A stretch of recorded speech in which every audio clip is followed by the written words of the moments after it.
గ్రంథరాజ శ్రీమద్ భాగవతం 11వ స్కందం 22వ అధ్యాయం.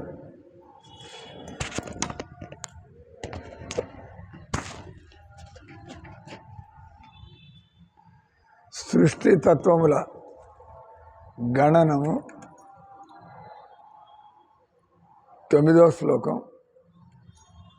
పౌర్యా పర్యా మతోమిషాం ప్రసంఖ్యానాం అవిప్సితాం యదా వియుక్తం యద్వక్త్రం గృహిణీమో యుక్తి సంభవాత్. అనువాదము తాత్పర్యం.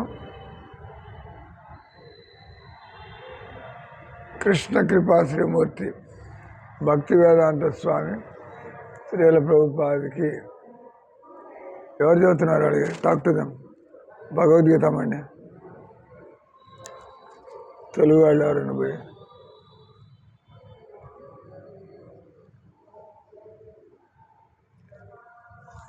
భగవద్గీత అయితే మీకు లడ్డు దొరుకుతుంది, అది ఫినిష్.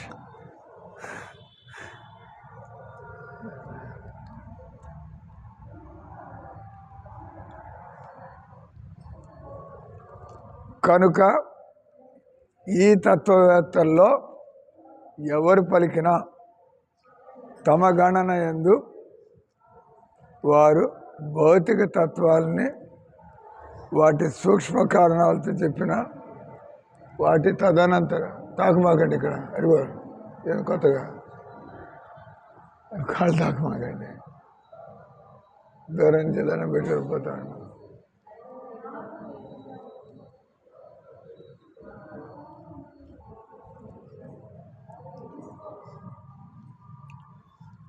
ఎంతసేపు ఉంటారంట? ప్రసాదం తీసుకోండి.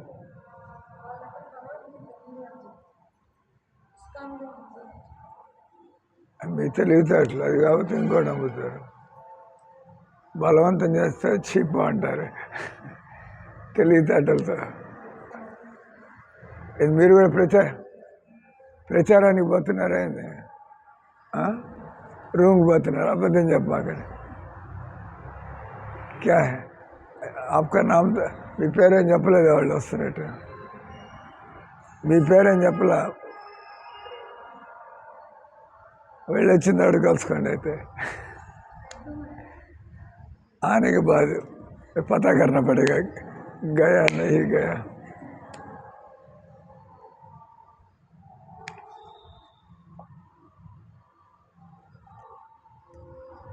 కనుక ఈ తత్వవేత్తల్లో ఎవరు పలికినా తమ గణన యందు उठो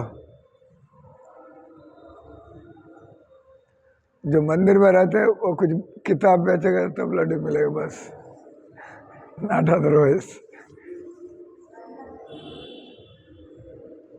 వారు భౌతిక తత్వంను వాటి సూక్ష్మ కారణాలతో చేర్చిన లేదా వాటి తదనంతర ప్రకట వస్తువుల్లో చేర్చిన వారి నిర్ణయాన్ని ప్రామాణికమనే చెప్పవచ్చు.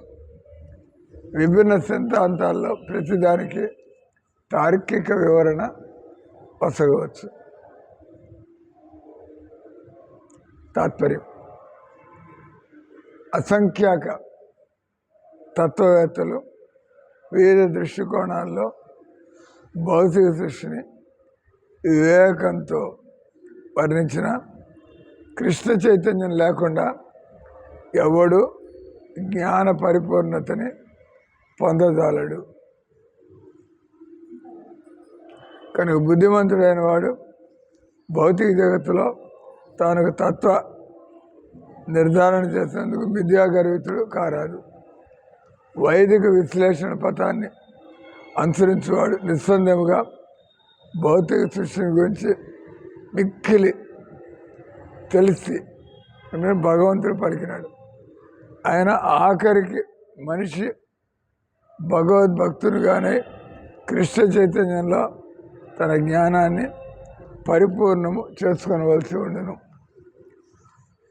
ఓమ జ్ఞానతిమిరాంధస్య జ్ఞానాంజన శలాకయ చక్షురున్మిళితం ఏన తస్మై శ్రీ గురవే నమః. శ్రీ చైతన్య మనోభీష్టం స్థాపితం ఏన భూతలే స్వయం రూప కథామయం దదాతి స్వాపదాంతకం. అందరి చేతులు ఎత్తానండి. జయ శ్రీకృష్ణ చైతన్య ప్రభు నిత్యానంద శ్రీ అద్వైత గదాధార శ్రీవాసాది గౌరభక్తవృంద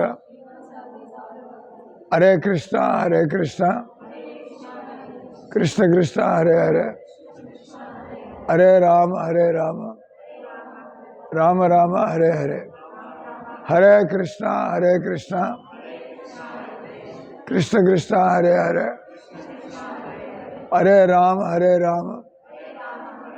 రామ రామ హరే హరే. మీరు ముగ్గురు కలిసి వచ్చారా? ముగ్గురు ఎక్కడి నుంచి వస్తున్నారు? తాడిపత్రి, బెంగళూరు. వీళ్ళు వాళ్ళు ఇక్కడ ఉంటారా?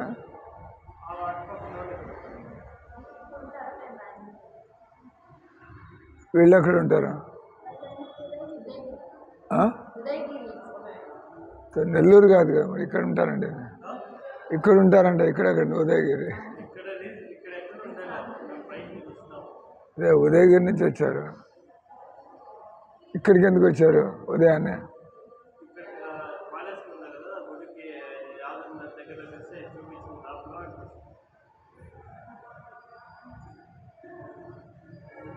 అంటే ఏ దేవుడిని నమ్ముకున్నారు మీరు? అంటే మీకు ఏం తెలియ. ఇంటి దేవుడు ఎవరు? ఆయన కృష్ణుడా? ఆయన అదే కృష్ణుడు విష్ణు. కేశవుడు అంటే కృష్ణుడే. అలాగే మీ ఇంటి దేవుడు ఆయన సంపూర్ణమైన దేవుడు. ఇక్కడ అందరినీ పూజిస్తాం, అందరూ ఒకటే. భగవద్గీత తెలియకుండా దగ్గర రండి కొద్దిగా. నేను 9 దాకా మాట్లాడేది. Alight only till 9 o'clock. 9 దాకా నేను మాట్లాడేది. ప్రశాంతంగా 9 దాకా వినండి. మీరు ఒక గొప్ప స్టేట్మెంట్ ఇచ్చారు, మా ఇంటి దేవుడు చెన్నకేశ్వరులని. నేను మీ ఇంటి దేవుడు మీకు తెలియకుండానే ఆయనే సరైనటువంటి దేవుడు, ఆయనే సంపూర్ణమైన దేవుడు, ఆయనే దేవదేవుడు. దేవుడు మనకి దేవుళ్ళు ఉన్నారు, దేవుళ్ళకు కూడా దేవుడు ఉన్నారు. మనకి దేవుళ్ళు చాలామంది ఉన్నారు. మీరు అన్నారు అందరూ విషయం తెలియదు కాబట్టి మనం భగవద్గీత తెలుసుకోలేదు. అంటే అందరు దేవుళ్ళు ఎందుకంటే ఉన్నారు. అందరు వినాయకుడు ఉన్నాడు, శివుడు ఉన్నాడు, దుర్గమ్మ ఉంది, లక్ష్మీదేవి, సుబ్రహ్మణ్య స్వామి, చాలా ముక్కోటి దేవతలు ఉన్నారు. మీరు సరస్వతీ దేవి దగ్గరికి వెళ్ళి డబ్బులు కావాలంటే అది నా డిపార్ట్మెంట్ కాదు పో అంటుంది. అంటే సరస్వతి డబ్బులు అడిగితే ఇస్తుంది అండి. చెప్పండి, నవ్వుతుందండి. మీరేం చదువుకున్నారు?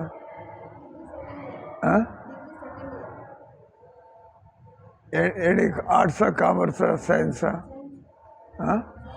సైన్స్. ఏం సబ్జెక్ట్ లేదు, 3 సబ్జెక్టులు చదువుతారు కదా. జివాలజీ, బాటనీ, మూడోది బాటనీ, బయాలజీ. అలాగే. సో పాయింట్ వచ్చి సరస్వతి డబ్బులు ఇవ్వలేదు కాబట్టి పూర్తి దేవుడు కాదు. అట్లాగే మీరు వినాయకుడి దగ్గరికి వెళ్ళి మీరు నాకు ఆనందం కావాలంటారు, ఆయన పని కాదు అది. ఏమన్నా మిగతా ఏమన్నా అడగబోయే డబ్బులు కావాలన్నా, నీ వ్యాపారంలో లాభం కలగాలన్నా ఆనందం అనేది ఆయనకే దొరకలేదు కాబట్టి ఆయన పని చేస్తున్నాడు. ఆయనకు దొరికింటే అటు కూర్చోడు, ఆయన పోతాడు. ఆయన కూడా భక్తుడైపోయి వైకుంఠానికి వెళ్ళిపోతాడు. ఆయనకి శక్తులు ఉన్నాయి. అందరికీ అంత ఇంత శక్తి ఉంది, మీకు కూడా ఉంది, మీకు కూడా శక్తి ఉంది. శక్తి లేకపోతే ఇక్కడికి నడిచేట్లు వచ్చారు. ఎవ్రీబడి హాస్ సమ్ శక్తి, ఎక్కువ తక్కువలు. మోడీ గారు కూడా భారతీయుడే, కానీ ఆయన ప్రధానమంత్రి, వెరీ పవర్ఫుల్. ఫోన్ కొట్టాడంటే దేశంలో ఎక్కడున్నాడైనా ఎక్కడున్నవాడైనా వాడు జవాబు ఇవ్వాల్సిందే. అంటే వాళ్ళకి ఆ పవర్స్ ఉన్నాయి. కానీ మోడీ గారు ఆయన అంత పవర్ ఉన్నా కూడా తన ముసలితనాన్ని ఆయన ఆఫ్ చేసుకోలేడు. మోడీ గారి ముసలితనం వస్తుందా రాదా? మోడీ గారు ముసలాడు అవుతాడా లేదా? ఆల్రెడీ ముసలాడు. ఆయన వయసు అంతా తెలుసా? 75. మోడీ గారి వయసు 75 ఏళ్ళు. ఇప్పుడే కుమ్ములాట ప్రారంభమైంది. ఈయన పోతే తర్వాత ఎవడుండాలి బీజేపీలో ప్రధానమంత్రి? అంటే మామూలుగా ఎవడెవడిని పట్టించుకోడు. ప్రతివాడు నాకు ఏం లాభం కలుగుతుంది. నేను అత్తారింటికి వెళ్తున్నాను, బయలుదేరుతున్నాను. మీరు ఒకళ్ళే ఇచ్చారా లేదా అందరికీ?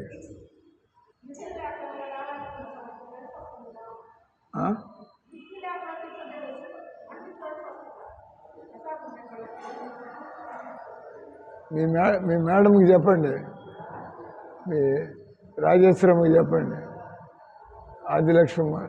రాజ్యలక్ష్మికి చెప్పండి. ఒక ఫోన్ కొట్టి లిఫ్ట్ ఇస్కానాడు లిఫ్ట్ వెంటనే అటెండ్ కావాలి. నేను చెబితే రాటల్లో వాడు పవర్ ఉపయోగించమనండి. నేను 9 కాకుండా లేచిపోతున్నాను.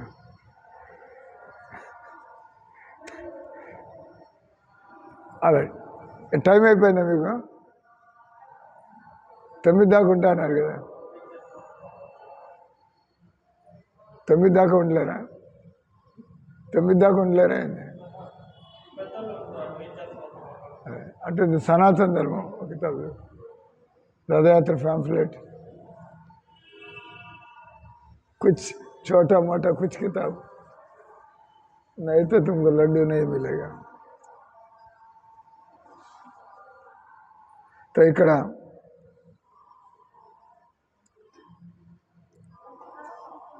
ఏం చదివాం? తాత్పర్యం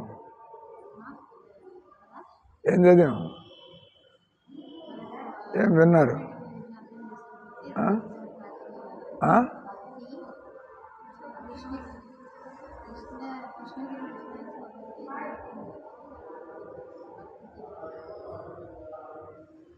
లూజ్ స్టేట్మెంట్. మీకు వచ్చింది ఇక్కడ చదివింది ఒకటి, మీరు చెప్పేది ఒకటి. ఇక్కడ చెప్పింది ఎవరు ఎన్ని సిద్ధాంతాలు చెప్పినా వాళ్ళు కృష్ణ భక్తి చేస్తే కానీ వాళ్ళకి పూర్తి అవగాహన కలగదు.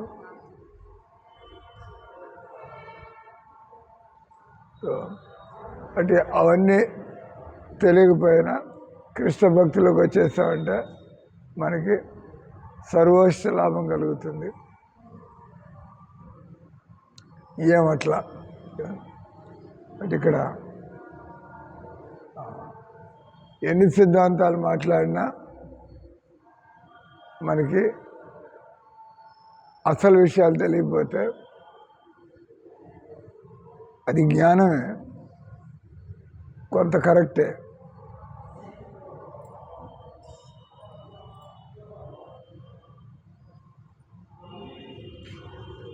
జీవితంలో అంటే మీరు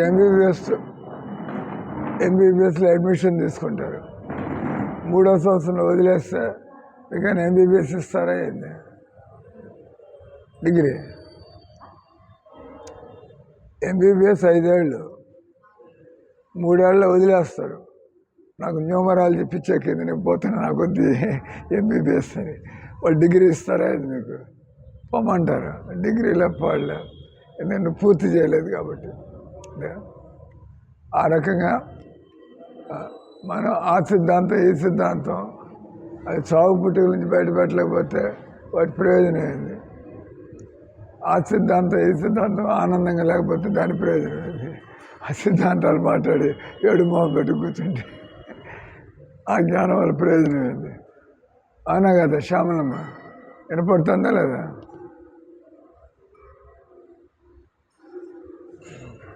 అటు ఇక్కడ ఏదైనా కూడా ఆఖరి దాకా వెళ్తే కానీ పూర్తి కాదు. మధ్యలో వదిలేస్తే మీరు బియ్యం కడిగారు, నీళ్లు వేడి చేస్తారు, తర్వాత బియ్యం నీళ్ళలో పడేస్తారు, కానీ మధ్యలోనే పొయ్యి ఆఫ్ చేసి వెళ్ళిపోతారు. అన్నం తయారవుతుంది, అది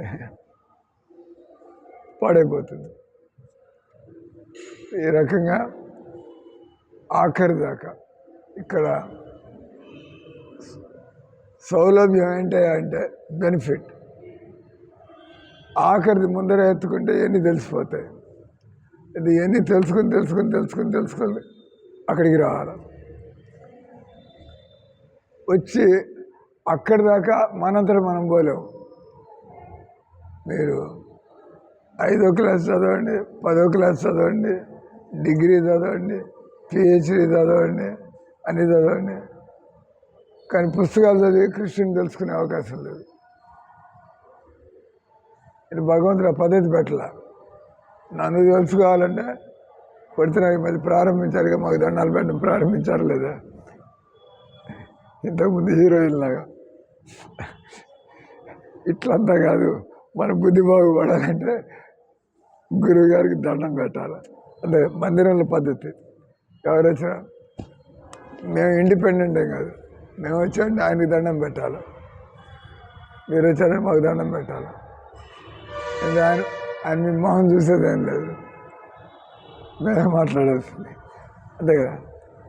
ఆయన చెప్పిందంతా మేము చదివినాం, మేము చెబుతాం మీకు.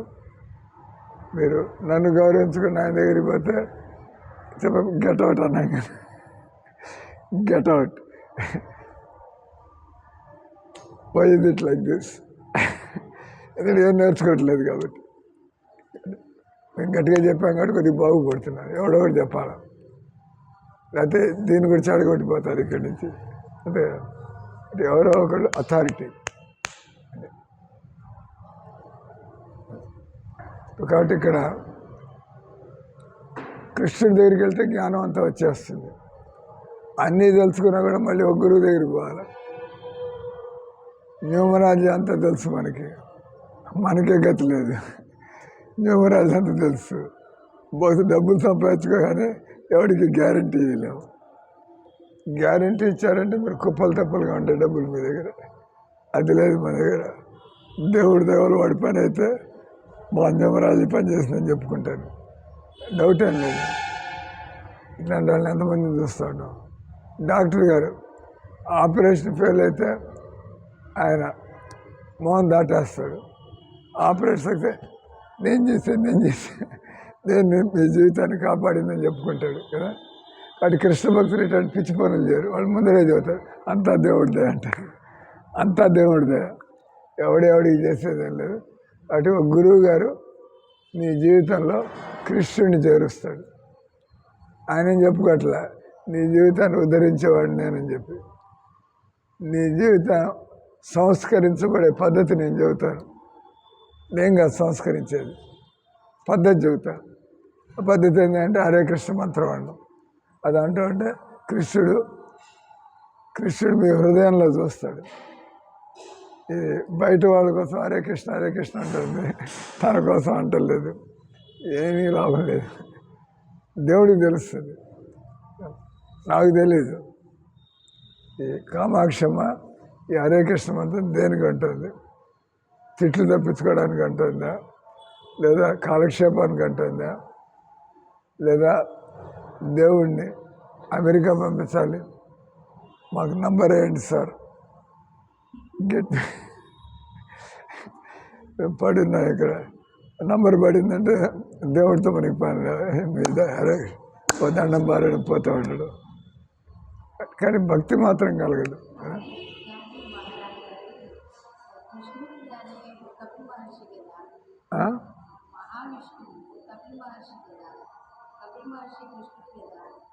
ఏంటంట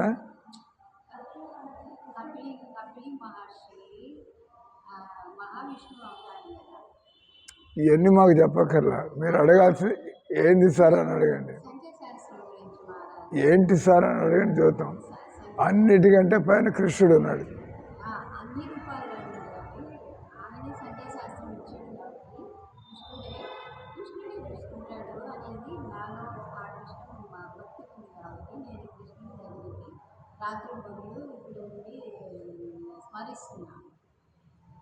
అప్పుడు మీకు బాగా గట్టిగా వైరాగ్యం కలుగుతుంది. అమెరికా లేదు, పాడలేదు, ఎక్కడికి పోయి అమెరికా పోతే మీరు చస్తారు అక్కడ. ఎందుకంటే చస్తారు, ఈ చలిగా తట్టుకోలేక ఎస్కీమోలా కదా హిమాలయంలో ఉన్న అలా తయారైంది.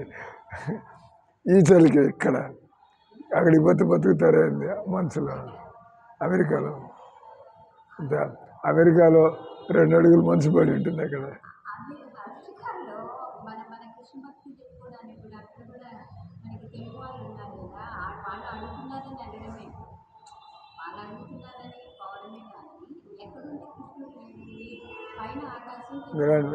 నేను క్లాస్ ఇవ్వాలి, మీరు క్లాస్ ఇస్తారా? వాడు పిలిచినంత మాత్రాన అది అవుతుందని చెప్పలేము. ఒకటి, వాళ్ళు పిలిచినంత మాత్రాన మీరు వాళ్ళని ఉద్ధరించగలరని చెప్పడానికి లేదు. మీకే విషయం తిరిగి తెలియకపోతే మీరేం చేస్తారు అక్కడికి? కాబట్టి భగవద్గీత అంటే ఈ సంసారంలో కళ్ళు మూసుకొని కృష్ణ భక్తి చేసుకుంటూ పోవడం. కళ్ళు తెరిచారంటే మాయలో పడతారు. అంటే కృష్ణ ఇక్కడ పంపించారు, ఇక్కడ మునిగిపోండి, ఇక్కడ మునిగిపోండి. వాళ్ళు పిలుస్తారంటారు ఏంది? ఆయన పంపిస్తారు.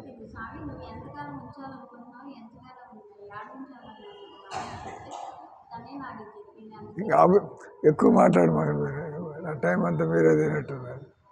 వినండి, దీని అహంకారం అంటారు. అహంకారం అంటే బస్ నాకు కూడా తెలుసు సార్, అది సరే సార్.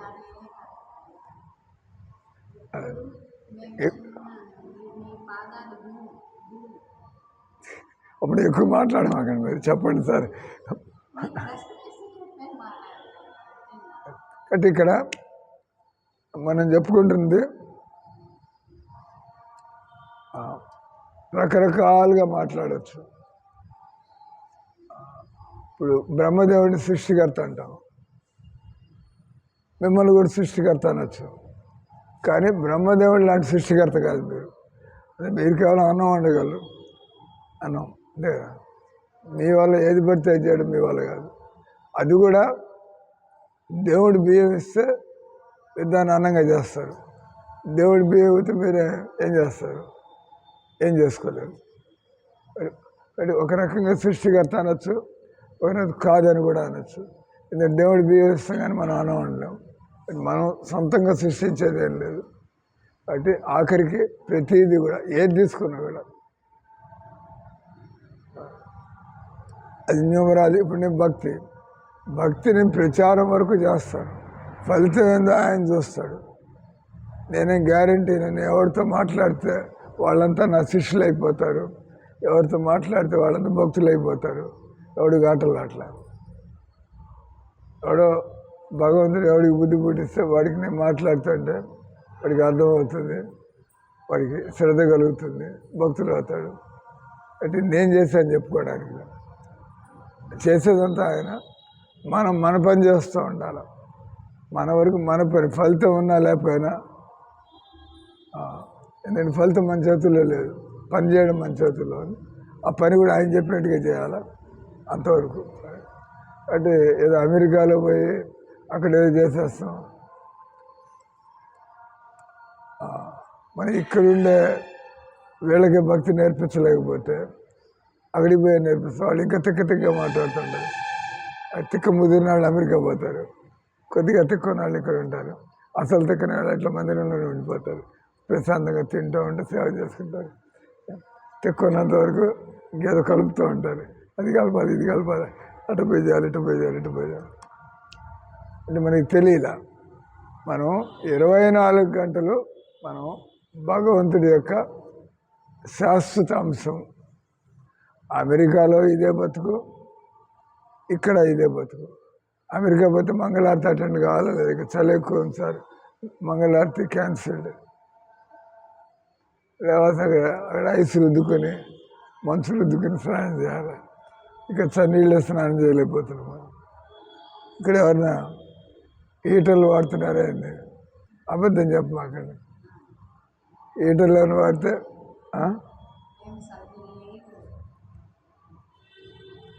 హీటర్ ఏమైనా వాడితే 500 రూపాయలు నెలకి ఎక్స్ట్రా కట్టాలి. थोड़ा इन्वेस्टिगेट करो, ठीक है ना.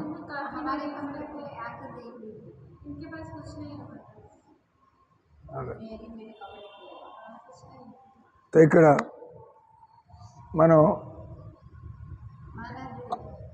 అమెరికా వాడు ఇండియా వాళ్ళు వేరు వేరు అంటున్నాం.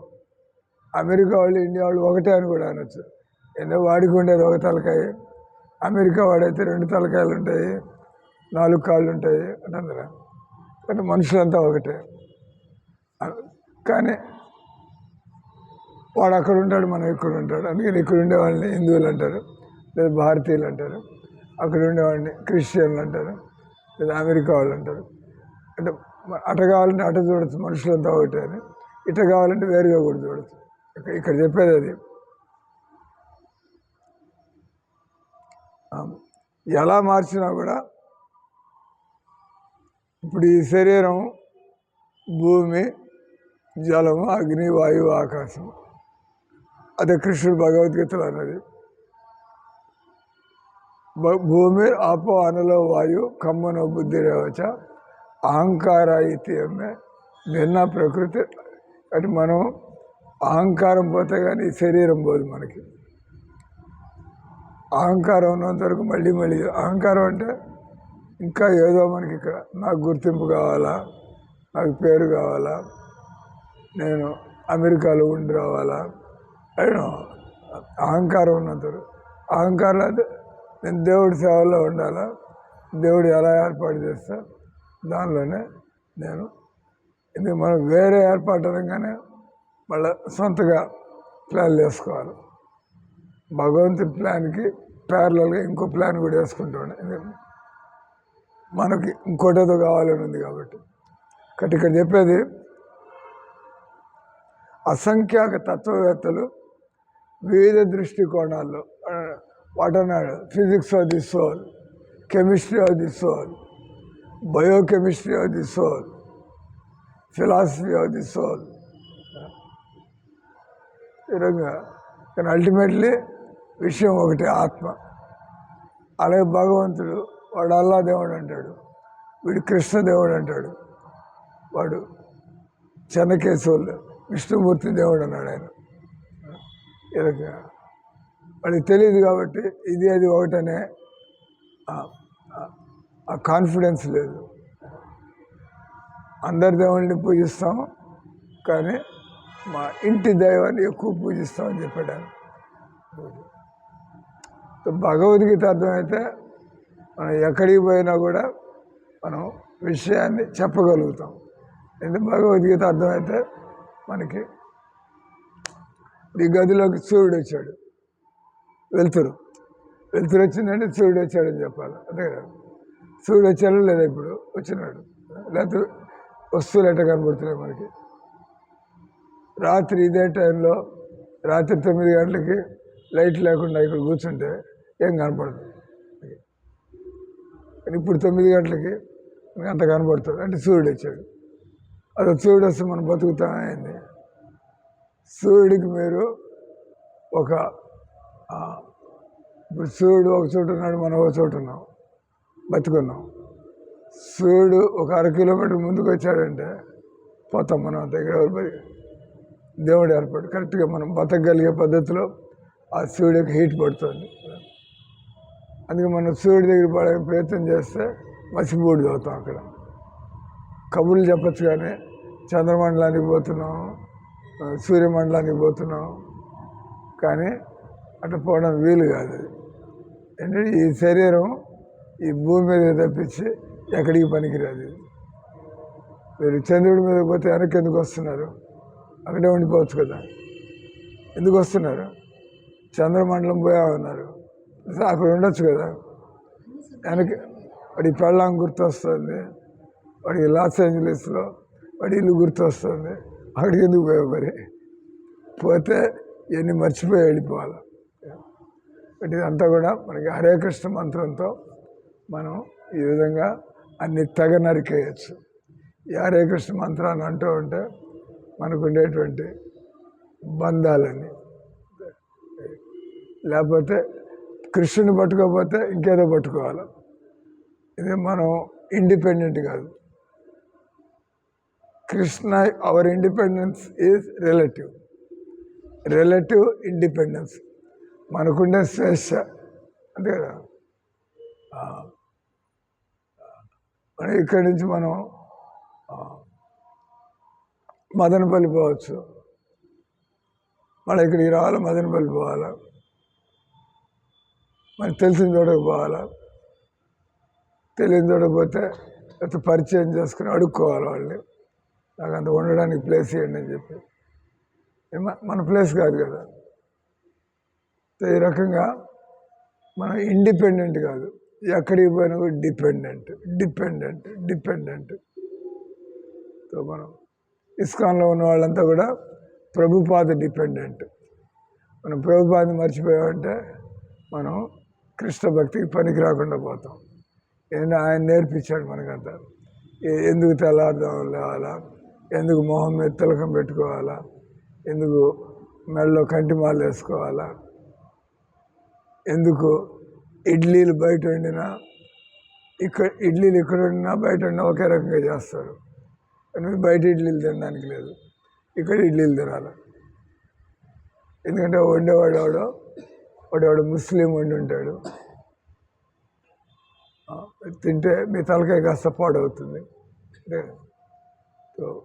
అది అన్నమే ఇది అన్నమే, కానీ ఆ అన్నం తినం ఈ అన్నం తింటాం అంతే కదా. ఈ రకంగా దీన్ని ఏమంటారు, అచింత్య భేద అచింత్య అంతా దేవుడే అన్నాడు. ఒక రకం కరెక్ట్. అంటే దేవుడే కదా ఇవన్నీ మారింది, అంతా దేవుడు. అంటే ఆ దేవుడు మొదట్లో ఉన్నాడు కృష్ణుడు, ఆయన నుంచే శివుడు వచ్చాడు, ఆయన నుంచే దుర్గమ్మ వచ్చింది, ఆయన నుంచే వినాయకుడు వచ్చాడు. ఆయన వేరుగా ఏం రాలా, కృష్ణుడే వాళ్ళందరినీ పుట్టించాడు కూడా. అలాగే అందరూ దేవుడే, కానీ అందరూ దేవుడు కాదు. కృష్ణుడు చేసిన పనులు మిగతా దేవుళ్ళు చేయలేరు. వాళ్ళు చేసే పని శివుడు చేసే పని కృష్ణుడు చేయగలడు, కృష్ణుడు చేసే పని శివుడు చేయలేడు. ఆ రకంగా దీన్ని అంటారు వన్ అండ్ డిఫరెంట్. సో ఇవన్నీ మనకు ఉండేటువంటి సంశయాలన్నీ తొలగాలంటే మనం కరెక్ట్గా కృష్ణ భక్తుడు కాగలిగితే భగవంతుడి దయ వల్ల మనకి విషయాలన్నీ కూడా తెలిసిపోతాయి. కృష్ణ చైతన్యం లేకుండా ఎవడు జ్ఞాన పరిపూర్ణతను పొందజాలడు. పుస్తకాలు చదివి దేవుణ్ణి తెలిసిన వాళ్ళు ఎవరో మామూలుగా ఉండడం వీలు కాదు. ప్రతి ఒక్కడు గురువు దగ్గరికి వెళ్ళి నేర్చుకున్న వాళ్ళే. కానీ పుస్తకాలు చదివి దేవుడిని చదువుకుంటే ఈ దేశం ఈ ప్రపంచం ఇంత దరిద్రంగా ఉండదు. ఎందుకంటే అందరూ చదువుతూనే ఉన్నారు, కానీ అర్థం కావట్లా. ఒక స్టోరీ ఉంది, దానిలో ఒక శిష్యుడు आपका मतलब क्या है, आपका मतलब क्या है, जो कहानी बताया जा रहा है आपका मतलब क्या है. ఒక గురువు గారి దగ్గర ఒక శిష్యుడు ఉన్నాడు. ఆ శిష్యుడు లౌకికంగా చూస్తే గురువు గారి కంటే కూడా లోక జ్ఞానం బాగానే ఉంది. కంప్యూటర్లు, కార్లు, గురువు గారి కారు తోడడం రాదు, కంప్యూటర్ తోడడం రాదు. ఆయన భక్తిలోకి వచ్చాడు శిష్యుడు. आप जैसे पढ़ा लिखा चला भक्त बन गया. तो భక్తి అయిన తర్వాత గురువు గారు పాడితే అంతకంటే కూడా బాగా గురుజీ గాతే इससे भी बढ़िया गाते हो नहीं है कि नहीं. आवाज ऐसा है, भक्ति आवाज़ में भक्ति तो है नहीं, आवाज़ तो है, औरत का आवाज़ है, औरत का आवाज़ माया होता है, बड़े साफ साफ होते, बस आपका आवाज़ का मेरा आवाज़ का फ़र्क क्या है? मेरा आवाज़ ऐसा होता है, आपका करताल बजते ऐसा आवाज़ होता है. तो గురువు గారు శిష్యుడు, గురువు గారు స్పెషాలిటీ వచ్చి ఆయన గట్టి కృష్ణ భక్తుడు. ఆయన గొప్పగా ఏం పాడలేడు, గొప్పగా శ్లోకాలన్నీ గుర్తుపెట్టుకోలేడు, గొప్పగా ప్రవచనాలు ఇవ్వలేడు. ప్రవచనం ఇవ్వలేడు కానీ కృష్ణుడు అంటే మాత్రం 100% నమ్మకం. మనం ప్రవచనాలు ఇచ్చేస్తాం కానీ మన ఏర్పాట్లు మనం చేసుకుంటూ ఉంటాం, ఎందుకంటే నమ్మకం లేదు దాని కదా. కాబట్టి శిష్యుడు వచ్చాడు, శిష్యుడు గురువు గారి కంటే బ్రహ్మాండంగా పాడుతున్నాడు. ऐसा उदाहरण प्रीति गुरु जी से भी बहुत उछल के चले गया गाने में. या పూజ करने में పూజలు చేయడంలో గురువు గారి కంటే బాగా చేసేవాళ్ళు ఉంటారు, ప్రవచనాలు ఇవ్వడంలో గురువు గారి కంటే బాగా ప్రవచనాలు ఇచ్చేవాళ్ళు ఉంటారు, పాటలు పాడడంలో గురువు గారి కంటే బాగా పాడేవాళ్ళు ఉంటారు, వంటలు వండడంలో గురువు గారి కంటే కూడా అంతే కదా. మీరు గులాబ్ జామున్ వండితే మేము తింటాం, మీరు వండలేరా అంటే నాకు రాదు అంటే అప్పుడు మీరు గురువు గారి కంటే ఎక్కువైపోయినారా ఏంది చెప్పండి? కాదు కదా. వంటాడు ఎవడో బజార్లో వంటాడు వాళ్ళు ఉంటారు కింద గులాబ్ జామున్ అక్కడ కూడా ఉంటాయి. గులాబ్ జామున్ వండితే దానికి గురువు అవడానికి సంబంధం ఏంది? గురువు గారు అంటే ఒక స్పెషాలిటీ. ఆయన కృష్ణ భక్తిలో ఆయన మునిగిపోయి ఉంటాడు. ఆయన కృష్ణతత్వం నుంచి ఒక ఇంచు అటు ఇటు పోడు అంటే అది మనందరికీ లేదు, మనకి వేరే వేరే వేరే వేరే. సో శిష్యుడికి ఈ విధంగా అనేక యోగ్యతలు ఉండొచ్చు.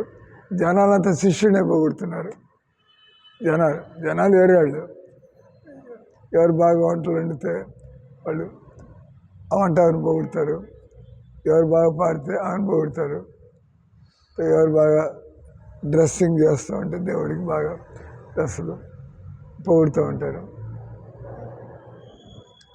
కానీ భగవంతుడు ఆ విధంగా దొరకడు. ఇవన్నీ మనం నేర్చుకోవచ్చు, అంతేగా. వయస్సు ఉంది, నేర్చుకోవచ్చు. ఇప్పుడు 4 శ్లోకాలు ఉంటాయి, ఈ వయసులో నేను గుర్తుపెట్టుకోలేకపోవచ్చు కొత్త శ్లోకాలు. కానీ మనం ఇద్దరం ఒకేసారి కొత్త శ్లోకాలు 4 తెచ్చుకుంటే మీ కంఠస్థం అయిపోతుంది. నేను ఎత్తుక్కుంటూ ఉండాలా, బహుశా నేను చెప్పలేకపోవచ్చు. దానికి దీనికి సంబంధం ఏం లేదు. భగవంతుడు సంతోషపడితే ఆ సంతోషపెట్టినవాడు గురువు. भगवान खुश हो गया है, जिसने भगवान को खुश किया है वो गुरु है. भगवान प्रसन्न है तो वो गुरु बन गया. भगवान प्रसन्न नहीं है, जो मर्जी करो अहंकार ज्ञान है. तो भगवान ने ही तुमको गायक बनाया है, भगवान ने तुमको रसोइया बनाया है. आप सोचते हैं मैं इतना अच्छा रसोई बनाता हूँ. तो इसलिए जो लोग గురువు గారు సంతోషపడితే భగవంతుడు సంతోషపడతాడు. గురువు గారు ఎప్పుడు సంతోషపడతాడు? మనకుండే యోగ్యతలని దేవుడే ఇచ్చాడు. కాబట్టి నాకు అహంకారం దేనికి? why should I be egoistic? तो इस प्रकार से మనం భగవంతుడి దర్శనం కావాలంటే మన వ్యవహారంతో గురువు గారు ప్రసన్నుడయ్యాడా లేదా? ఆయన ప్రసన్నుడు కాదు. పాడుతాం, రోజు మంగళాంతి పాడతాం, కానీ మనం దానికి విలువ యశ ప్రసాదాత్ భగవత్ ప్రసాదం యశ ప్రసాదాన్ నాగతి కుతోపి. మనం ఎవరి దగ్గర అయితే పనిచేస్తున్నాం, అదే ఇప్పుడు మీరు నన్ను తిట్టి కొట్టి పోయి లోకరాజు మహారాజ్ దండాలు పెట్టేసి మాలు వేస్తే ఆయన తెలీదా? ఇది ఆయన ఏమైనా ఇష్టపడతాడా ఏంది? ఆయన డైరెక్ట్గా లేకుండా మమ్మల్ని పెడితే ఈ పని ఈయన లోకనాథ్ మహారాజ్ గారి ఏజెంట్ ఈయనే, మన బతుకంతా ఈయన సంతోషంగా ఉన్నాడంటే అక్కడ ఆయన సంతోషపడే ఉంటాడు. ఇక్కడ ఈయన కాస్త రెచ్చగొట్టి ఈయన కాస్త డిస్టర్బ్ చేసి మన గురువు గారి దగ్గరికి వెళ్ళగానే పెట్టేసి దండాలు పెట్టేసి వంటలు వండేసి వీ కెనాట్ డూ దట్. అట్లా వీలవుతుంది. ఎందుకంటే మనం గురువు గారి దగ్గరికి వెళ్ళి ఒక రంగు బయట ఇంకో రంగు అట్లా ఉండడానికి ఇలా కృష్ణుడి రంగు అంటుకుందంటే మనకి అందరు ఎక్కడైనా కూడా వినయంగానే ఉంటాం. గురువు గారి దగ్గర వినయంగా ఉండి బయట లేకపోతే అంటే మనం అంతే కదా, చిప్పు అన్నట్టుగా అందరినీ తరివేసి. కానీ గురువు గారి దగ్గర మాత్రం అంతా మీ దయ సార్, అంతా మీ ఆశీర్వాదం సార్. దీనంతా నాటకం అంటారు. మనం నిజంగా వినయం ఉంటే you are humble with everybody, సబ్కే సాత్ మిల్కర్, అందరితో కలిసి అందరినీ గౌరవిస్తూ ఆ రకంగా. అంటే కృష్ణుడు ఎప్పుడూ గుర్తు ఉన్నవాడు. ఆ రకంగా ఎవరిని ఇబ్బంది పెట్టకుండా ఎప్పుడు కృష్ణుని మర్చిపోకుండా ఉన్నవాడు. అతనికి ఆ బుద్ధి కలుగుతుంది. అది మనం సంపాదించుకునేది కాదు.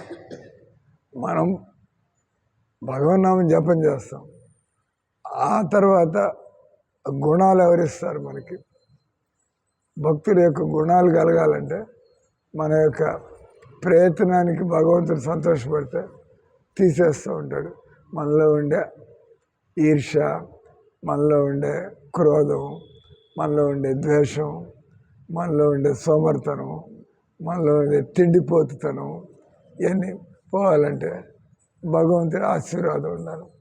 అట్లా కాకపోతే మనం ఎన్నో సేవలు జరిగిపోతున్నాయి కానీ భక్తులు మాత్రం ఎదగటం లేదు. ఎందుకంటే గురువు గారు బహుశా ఆయన మన యొక్క question of sincerity, Shraddha 24 hour job. Krishna భక్తులు వాళ్ళది 24 గంటల డ్యూటీ, అవునా కదా? कृष्ण भक्तुल ड्यूटी कितने टाइम का होता है? बस 5-6 घंटा हम सेवा करेंगे, इसके बाद हमको कुछ पूछो मत, हमको बोलो मत. नहीं, మన కృష్ణుడితో సంబంధం 24 గంటలు ఉండాలి. అంటే మన కృష్ణుడి సేవలో 24 గంటలు ఉండాలి. అంటే ఎప్పుడైనా అందుకే అన్నాడు భాగవతంలో, గురువు గారి పర్మిషన్ తీసుకోవడం భోజనం కూడా చేయొద్దు అన్నాడు ఆయన. విన్నారా ఎప్పుడైనా? గురుకులంలో సాందీపని ముని, కృష్ణ బలరాములు సాందీపని ముని వాళ్ళు అవంతి ఉజ్జయిన్లో చదువుకునే రోజుల్లో, ఆ రోజుల్లో శిష్యులంతా కూడా ఇట్లా వాళ్ళు వండుకుని తినడం కాదు, వాళ్ళంతా కూడా భిక్షుకులు. వాళ్ళు గురువు గారు వాడికంతా ఉదయాన్నే లేపి చన్నీళ్ళతో స్నానం చేయించి వాళ్ళ చేత ఇవన్నీ చేయించి తర్వాత భిక్షాటన చేసిరండి ఆ రోజుల్లో. ఈ రోజుల్లో మనంతా నకిలీ బ్రహ్మచారులం కాబట్టి, మనంతా నకిలీ భక్తులం కాబట్టి మనకంతా ఏర్పాట్లు కావాలి. కానీ ఆ రోజుల్లో వాళ్ళంతా నిజంగా ఎలాంటి అహంకారం లేనివాడు అడుక్కోవడానికి వెళ్ళగలుగుతాడు కదా. అహంకారం ఉంటే మనకి మనసు ఒప్పదు అడగడానికి. కానీ మనకు అర్థమైతే మనం మన కోసం అడగటం లేదు, మనం దేవుడి కోసం అడుగుతున్నాం. మధ్యలో మనం ఏంది, వాళ్ళు దేవుడికి సేవ చేయకుండా రకరకాలుగా డబ్బు వేస్ట్ చేస్తున్నారు. మనం వాళ్ళతో వినయంగా మాట్లాడడం వల్ల వాళ్ళు కూడా దేవుడికి ఏమైనా చేయాలని బుద్ధి పుడితే ఈ రకంగా ఆల్ థింగ్స్ ఆర్ దేర్. కాబట్టి పాయింట్ వచ్చి, ఆ రోజుల్లో వాళ్ళు ఉదయాన్నే లేచి 3 గంటలకల్లా లేచి అంతా గోశాల క్లీన్ చేసి వాళ్ళు ఉపనిషత్తులు చదువుకొని వాళ్ళు ఆశ్రమం అంతా శుభ్రం చేసి ఆ తర్వాత అడుక్కు తినడానికి వాళ్ళంతా బయటికి వెళ్తారు. అంతా తీసుకొచ్చిన తర్వాత వాళ్ళంతా వాళ్ళు తినడానికి లేదు, అంతా తీసుకొచ్చి భిక్ష అంతా కూడా గురువు గారికి ఇచ్చారు. గురువు గారు అందరికీ ఆయన వడ్డిస్తాడు, పంచి పెడతాడు. అప్పుడప్పుడు మర్చిపోతే గురువు గారు మనం పిలవడం, అంటే మనకి నమ్మకం దేవుడు ఎట్లా కావాలంటే అటు జరుగుతూ ఉంటుంది. ఎందుకు ఈరోజు గురువుగారు నన్ను పిలవలేదు భోజనానికి, బహుశా ఈరోజు నాకు ఉపవాసం ఉండడం మంచిదేమో, అందుకే గురువుగారు నన్ను పిలవలేదు. ఎందుకంటే భగవంతుడు మనకి తిండి పెట్టాలంటే తప్పకుండా మనకి భగవంతుడు గుర్తు చేస్తాడు. गुरु महाराज को भगवान याद दिलाएगा, ओ लक्ष्मी अभी तक, लक्ष्मीकांत दास अभी तक आया नहीं, क्या बात है, फोन करके इतना सेवा में व्यस्त मस्त क्यों हो गया, आ जाओ, इट्स ओके, कम बैक. ఇది భగవాన్కి దయ. ఈ రకంగా ఇక్కడ చదువుతుంది. రకరకాల సిద్ధాంతాలు మాట్లాడచ్చు, కానీ కృష్ణుడిని తెలిసిన వాడికి అంతా తెలుసుంటుంది. కృష్ణుడు తెలుసుకోని వాడు ఎంత తెలుసుకొని ఉన్నా కూడా ఇంకా కొంత మిగిలిపోయి ఉన్నది. అందుకే కృష్ణుడు ఈ శ్లోకంలో అంటాడు 6వ అధ్యాయంలో, అంతటా నన్ను చూడగలిగేవాడు, నాలో అంతా చూడగలిగేవాడు. యోమాం పశ్యతి సర్వత్రా సర్వంచామై పశ్యతి తస్యాం ప్రణశ్యామి సచమే నా ప్రణశ్యతి. ఎవడైతే అంతటా నన్ను చూడగలడో, ఎవడైతే నాలో అంతా చూడగలడో అటువంటి వ్యక్తిని అతను ఎప్పుడూ నన్ను మర్చిపోడు. అటువంటి వ్యక్తిని నేను కూడా ఒక్క క్షణం కూడా మర్చిపోనని చెప్పి 6వ అధ్యాయం భగవద్గీత. హరే కృష్ణ కృష్ణ కృష్ణ హరే హరే, హరే రామ రామ రామ హరే హరే. గ్రంథరాజ్ శ్రీమద్ భాగవతం కి, శ్రీల ప్రభుపాదికి.